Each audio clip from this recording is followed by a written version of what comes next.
کل آپ اپنے مخالفین کے بارے میں بڑے سخت ریمارکس دے رہے ہیں، تو کیا گیم فائنل راؤنڈ میں داخل ہو گئی ہے؟ نہیں، کوئی اسی طرح گیم میں چلتی رہتی ہیں. یہ کوئی آج ملاقاتیں نہیں کر رہے، یہ مشرف سے بھی ملتے تھے. نواز شریف صاحب نے رحیل شریف کو کہا کہ میڈیشن کراؤ طاہر القادری کے درمیان اور عمران خان کے درمیان. زبان سے کچھ ہیں، دماغ سے کچھ ہیں، دل سے کچھ ہیں، دکان لگائی ہوئی ہے بس. بچپن میں لوگ ڈاکٹر بننا چاہتے ہیں، انجینئر بننا چاہتے ہیں، کوئی ایکٹر بننا چاہتا ہے. کس سے انسپائر تھے کہ سیاستدان بننے کا شوق تھا؟ انسپائر تو میں جن لوگوں سے تھا وہ نہیں بن سکے. حالانکہ شورش کشمیری سے میرا بڑا بچپن میں تعلق تھا، چوہدری ظہور سے بھی تعلق تھا، لیکن جو میرے آئیڈیل لوگ تھے اس کو اس قوم نے مسترد کر دیا ووٹوں میں ان کو. جب آپ کونسلر بننے کے خواب دیکھا کرتے تھے اس وقت کبھی ذہن میں آیا تھا کہ آپ پاکستان کی سب سے مقبول شخصیت بھی بنیں گے؟ میرے جو ٹیچر تھے وہ کہا کرتے تھے کہ ایک دن تو بڑا آدمی بنے گا. تو مجھے اللہ کا شکر ادا کرنا چاہیے کہ زندگی کا جو میں نے سوچا تھا اللہ نے مجھے اس میں کامیابی دی. ہر شخص کو اللہ کامیابی نہیں دیتا. اور جب میں کونسلر نہیں بنتا تھا تو چھوٹا تھا نا، تو میں اپنے محلے کے بی ڈی ممبر کی سپورٹ کرتا تھا. گھر میں جا کے اس کو بتاتا تھا، اس کی بیوی کو بتاتا تھا کہ یہ گھر ووٹ نہیں دے رہا، یہ دے رہا ہے. تو جس دن وہ اکمل میرا بی ڈی ممبر بنا تو میں نے سمجھا کہ میں جیت گیا ہوں. لیکن میں ان کے گھر کو بتا دیتا تھا کہ فلانا گھر آپ کو ووٹ نہیں دے رہا، فلانا. میں بچہ تھا لیکن میں نظر رکھتا تھا کہ کون ووٹ. ایون محلے میں اگر ہمارے زمانے میں مرغیاں بکری ہم گھروں میں رکھتے تھے. یہ اس زمانے میں یہ برا نہیں سمجھا جاتا تھا انہی گھروں میں. تو اگر کسی کے محلے میں بکری بچہ دے تو وہ بھی میں اپنی ماں کو آ کے بتاتا تھا. اور پانی اس وقت نلکے سے بھرتے تھے سارے لوگ، سارا محلہ، گھروں میں پانی نہیں تھا. میں بعض کا پچھلی بالٹی آگے لگا لیتا تھا تو جھگڑا ہوتا تھا محلے میں. تو گھر والے بھی بالٹیاں مجھے ہی دیتے تھے کہ میں پیچھے سے آگے لگا لیتا. گولڈن کالج میں جنرل قمر جاوید باجوہ آپ سے جونیئر تھے. اس دور میں ان کے انداز و اطوار و سٹائل کیسا تھا؟ اب کیا بتائیں، غربت کا دور تھا، ہاسٹل میں رہتے تھے. بی اے کمپارٹ سے پاس کی تو نیچے اتر آتے تھے. ناشتہ میں تھڑے پہ سلیپر سمیت کرتا تھا. باجوہ صاحب تو میرے بہت دیر بعد گارڈن کالج میں آئے جی. یہ اس وقت اسلامی جمعیت طلبہ میں تھے. میں ایم ایس ایف کا صدر تھا، ایسٹ اور ویسٹ پاکستان کا. حسن فواد تھے ان کے ساتھ. پھر وہ مشاہد کا چھوٹا بھائی ہوتا جو پی آئی اے میں. 3-4 یہ لوگوں کا گروپ ہوتا تھا. ابھی اس دن کہہ رہے تھے گارڈن کالج چلنا ہے بھائی، تو میں کہا ٹھیک ہے جی. پاکستانی سیاست میں وہ کون سے لوگ ہیں جن کی گولڈن کالج کے دور سے ہی آپ کے ساتھ سیاسی دوستیاں یا دشمنیاں چلی آ رہی ہیں؟ ایکچولی تو میں نے سیاست پولی ٹیکنک سے کی نا جی. پہلے میں پولی ٹیکنک میں گیا، وہاں کا میں نائب سیکرٹری جنرل بنا، پھر نائب صدر بنا. پھر 6 نومبر 1968 کو میں نے ایوب خان کے خلاف تحریک چلائی. پہلا جلوس ہی مجھ پہ گولی چلی اور ہمارے ایک نوجوان حمید شہید ہو گیا، پنڈی گیو والا. پھر میں کورٹ مارشل ہو گیا میرا، مجھے مارشل لا کورٹ میں 1 سال قید ہو گئی بامشقت. تو پھر تو پولی ٹیکنک میں رہنا فضول تھا، مجھے پھر بلیک لسٹ کر دیا گیا. پھر میں گھر آیا، اس کے اگلے دن میں نے پھر جلوس نکالا، پھر گولی چل گئی کمیٹی چوک میں. امین اور 2 میرے محلے کے لڑکے. سو میں صبح 8 یا 9 نومبر کو 2 لاشیں اور محلے میں لے کے آیا اور میری گلی میں ہی 5-6 لاشیں ہو گئی. تو اس طرح بس پھر میں نے دھوکے کے ساتھ گارڈن کالج میں داخلہ لے لیا. ایک محمود صاحب تھے، انہوں نے میرا کرا دیا.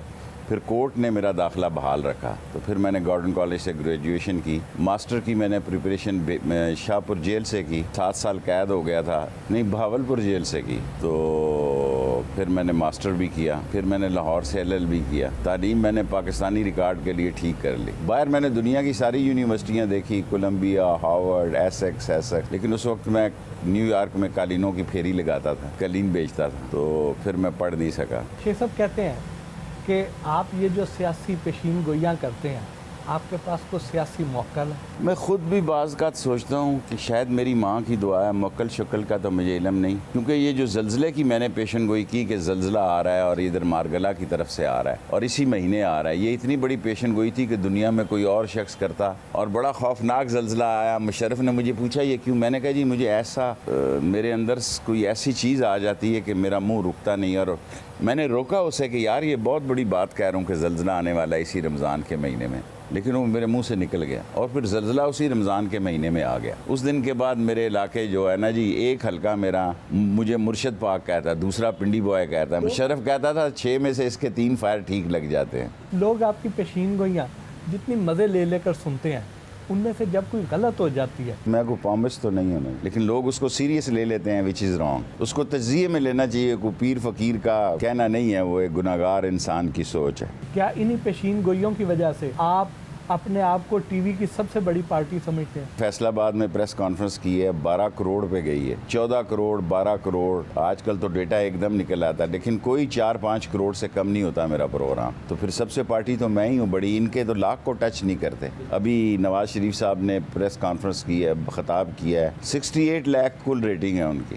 اگر ایک میرا کلپ بھی چلے تو 2-3 کروڑ میں ہوتا ہے. تو پھر بڑی پارٹی تو میں ہی ہوں. جس دن میں نے کہا کہ جس نے مجھے سننا ہے وہ سنے, جس نے نہیں سننا جو میری پارٹی میں نہیں ہے وہ ٹی وی کی سکرین سے ہٹ جائے. نواز شریف گیٹ نمبر 4 سے آئے, قربانی سے پہلے قربانی, سیاسی یتیم, اس طرح کے جو کاٹ دار جملے ہیں, یہ آمد ہوتی ہے. یہ میری روح اور میری سوچ میں اللہ تعالیٰ نے, یہ میری آمد ہے. کوئی میری تیاری نہیں, کوئی میرا مطالعہ نہیں. سوچ کے نہیں جاتا, لیکن شکر ہے ابھی تک منہ سے کوئی بکواس نہیں نکلی جس کا مجھے کوئی بہت بڑی قیمت دینی پڑ جائے. ورنہ کئی لوگوں کو میں نے ٹی وی پہ گالی دیتے ہوئے بھی سنا ہے. جب آپ نے اپنی پولیٹیکل پارٹی بنائی تو اس کا اینڈ گول کیا تھا؟ وزیر اعظم یہی نہیں, وہ تو میں بنانا نہیں چاہتا تھا. پارٹی میں نے اس لیے بنائی کہ مشرف نے مجھے سیکرٹری جنرل بنایا. چودھریز نے کہا کہ ہمیں یہ سیکرٹری جنرل قبول نہیں ہے, ہمیں مشاہد حسین سیکرٹری جنرل چاہیے. میں نے ان کو کہا یہ چھوڑ جائے گا, میں آپ کے باپ کا ساتھی ہوں اور آپ کی والدہ میری والدہ بنی ہوئی تھی, ان کا میں بیٹا بنا ہوا تھا, تو آپ ایسے نہ کریں. میں نے ان کے ساتھ 3 میٹنگز کی, لیکن ان کا فائنل کہنا یہ تھا کہ شیخ صاحب